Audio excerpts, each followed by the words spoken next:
पापा देखो ना, मेरी ये ड्रेस कितनी पुरानी हो गई है। माँ मुझको कभी भी नए कपड़े नहीं दिलाती है। माँ मेरे साथ ही ऐसा क्यों करती है?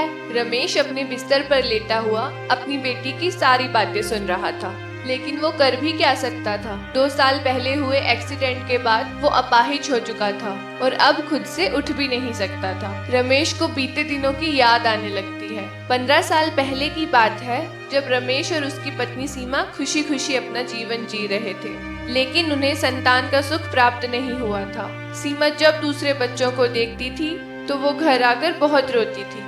संतान ना होने की वजह से सीमा को अपने रिश्तेदारों के तानों का भी सामना करना पड़ता था।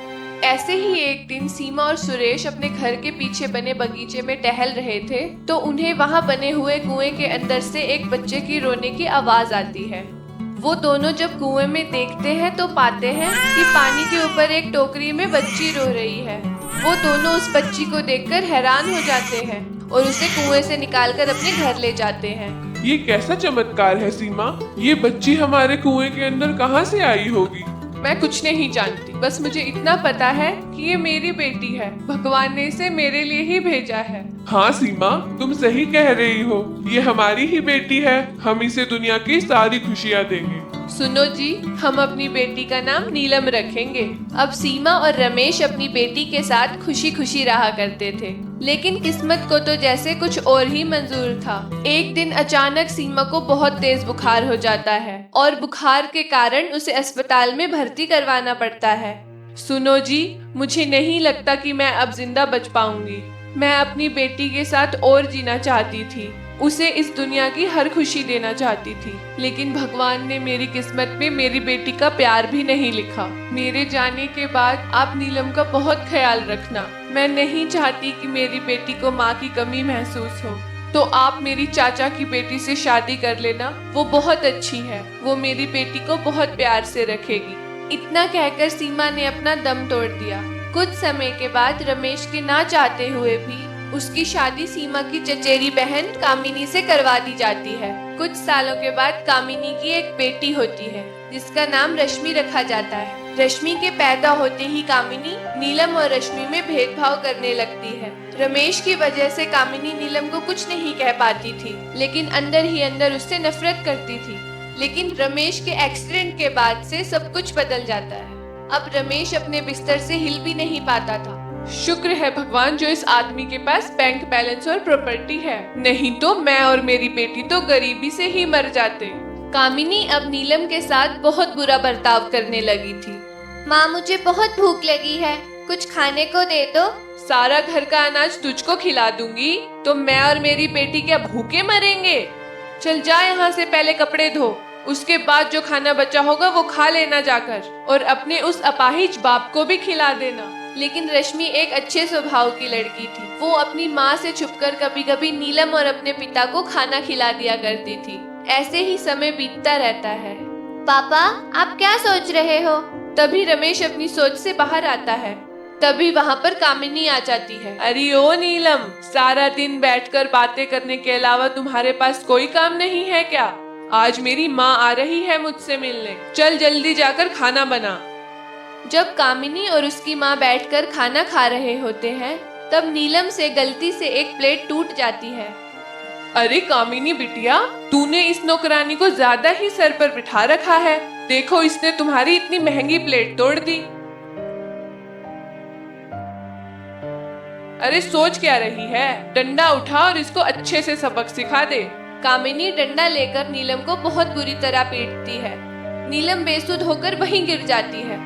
मैं तो कहती हूँ बिटिया, इस नौकरानी को आज इसकी माँ के ही पास पहुँचा दो। कामिनी कहती है, हाँ माँ तुम सही कह रही हो, अब इस लड़की का बोझ मुझसे सहा नहीं जाता। कामिनी अपनी माँ के साथ नीलम को उठाकर घर के पीछे बने कुएं के पास ले जाती है और नीलम को कुएं में फेंक देती है। बेटा मेरी बात मानो तो एक काम करो, इसके बाप को भी इसी के साथ विदाई दे दो। वैसे भी इस घर में उसका अब कोई काम नहीं है।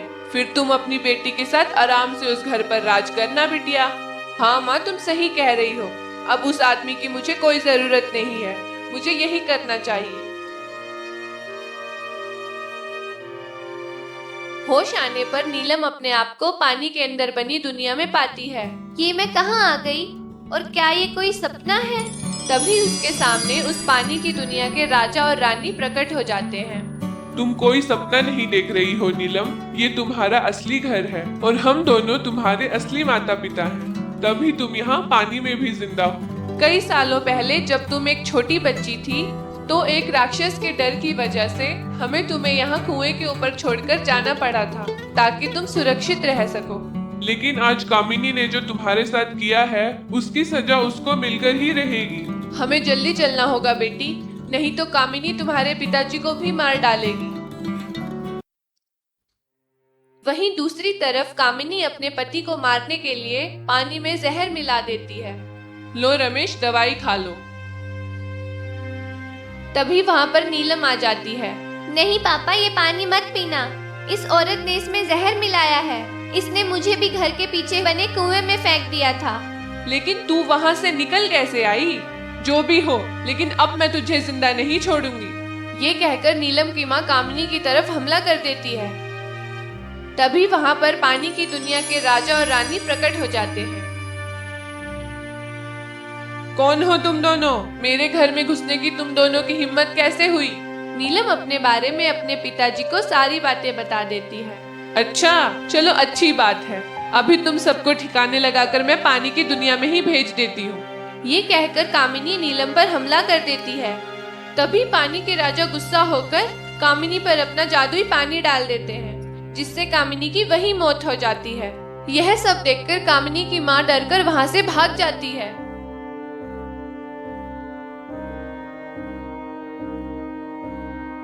अपने जादुई पानी से राजा नीलम के पिता को भी ठीक कर देते हैं। माँ, अगर तुम बुरी नहीं होती तो आज हम सब कितने सुखी होते।